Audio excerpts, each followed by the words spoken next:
अस्सलाम वालेकुम dear students, आज की वीडियो में मैं आपको बताने जा रहा हूँ केमिस्ट्री 9th क्लास के अहम तरीन लॉन्ग क्वेश्चंस।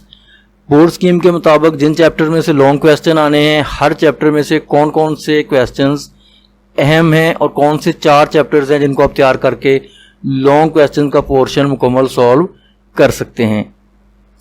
सबसे पहले चैप्टर नंबर 1 है। तो जैसा कि आप जानते हैं कि लॉन्ग क्वेश्चन का जो पहला क्वेश्चन है क्वेश्चन नंबर 5, तो उसका पार्ट ए जो है वो चैप्टर नंबर 1 से बनेगा।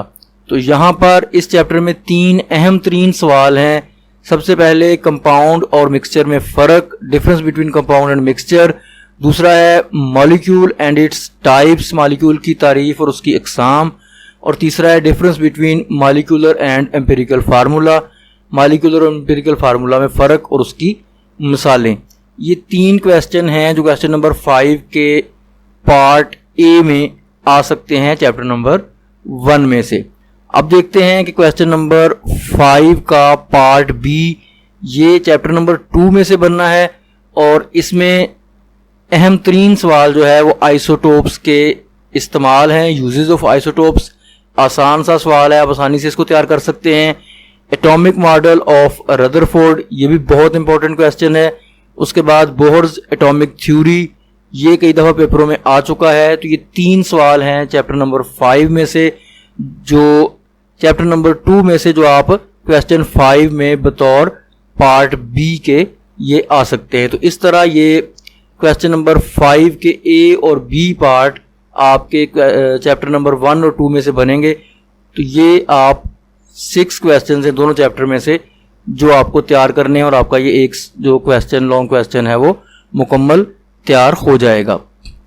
उसके बाद देखते हैं क्वेश्चन नंबर 6, दूसरा लॉन्ग क्वेश्चन। इसका पार्ट ए चैप्टर 4 में से बनेगा और इसमें से भी 3 अहम लॉन्ग क्वेश्चंस हैं। पहला, आयोनिक बॉन्ड क्या है, क्लोरीन और सोडियम में आयोनिक बॉन्ड बनने की वजाहत करें। What is ionic bond, explain the process of formation of ionic bond between sodium and chlorine. बहुत दफ़ा ये सवाल पेपरों में आ चुका हुआ है। दूसरे नंबर पे है केमिकल बॉन्ड को एक्सप्लेन करना, या इसके अलावा आयोनिक बॉन्ड, कोवलेंट बॉन्ड या कोऑर्डिनेट कोवलेंट बॉन्ड। बॉन्ड की जो टाइप्स हैं इनमें से कोई एक लाजमी पेपरों में आ जाती है, तो इन तीनों को तैयार करना बहुत ज़रूरी है। इसके अलावा हाइड्रोजन बॉन्डिंग, ये शॉर्ट क्वेश्चन में इसकी डेफिनेशन भी आती है और लॉन्ग क्वेश्चन में भी ये आ सकता है। तो चैप्टर 4 में से क्वेश्चन 6 का जो पार्ट ए बनना है उसके लिए आप ये क्वेश्चन तैयार करेंगे। इस तरह चैप्टर 5 जो है उसमें से क्वेश्चन 6 का पार्ट बी बनना है। तो इसमें से जो अहम तरीन सवाल हैं उसमें पहला है बॉयल या चार्ल्स लॉ, ये दोनों आप तैयार करें, इन दोनों में से कोई आ सकता है। उसके बाद boiling point, vapour pressure, evaporation, ये 3 टॉपिक्स हैं और इन तीनों के साथ इन पर असरअंदाज होने वाले अवामल। Define the boiling point, vapour pressure और evaporation and explain the factors affecting it. ये भी इतना मुश्किल सवाल नहीं है, आप आसानी से इस सवाल को तैयार कर सकते हैं। तो इस तरह से क्वेश्चन नंबर 6 का बी पार्ट आपका चैप्टर 5 में से तैयार हो जाएगा।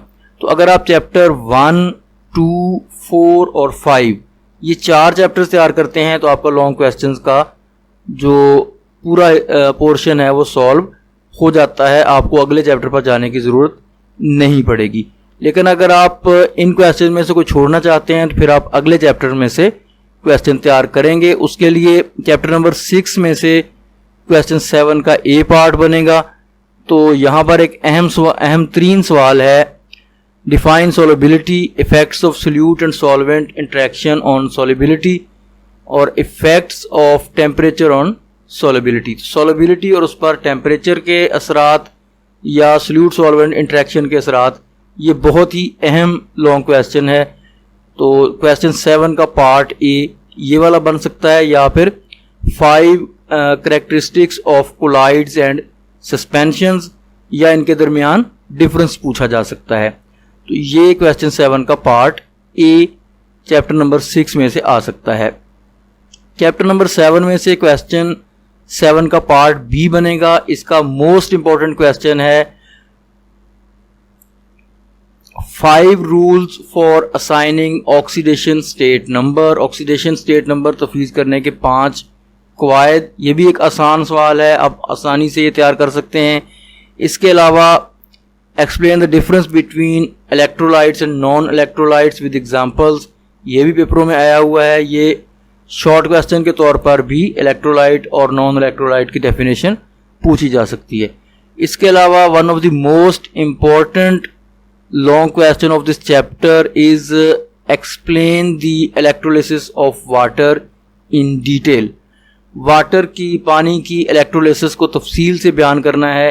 ये भी बहुत दफ़ा पेपरों में आ चुका है। तो ये क्वेश्चन नंबर 7 है। इसका पार्ट ए चैप्टर 6 में से और पार्ट बी चैप्टर 7 में से बनेगा। इसके अलावा हम चैप्टर 8 भी देख लेते हैं। अगर ये चैप्टर 6, 7 की जो स्कीम है इसमें थोड़ा रद्दोबदल होता है तो फिर चैप्टर 8 को इसके साथ मिलाया जा सकता है, जिसमें 2 अहम लॉन्ग क्वेश्चन हैं। अल्कली और अल्काइन मेटल की खसूसियात का मुवाजना, और दूसरा जो है ये ज़्यादा अहम है, धातों और गैर धातों की तभी खसूसियात का मुवाजना। तो इस तरह से आप ये वाले लॉन्ग क्वेश्चन तैयार करके अपना लॉन्ग क्वेश्चन का पोर्शन आसानी से मुकम्मल कर सकते हैं। ख़ास तौर पर अगर आप चैप्टर नंबर 1, 2, 4 और 5 ये 4 चैप्टर हैं जिनमें से आपको बताया गया है कि अहम 3 क्वेश्चन कौन से हैं, यही क्वेश्चन आप तैयार कर लें।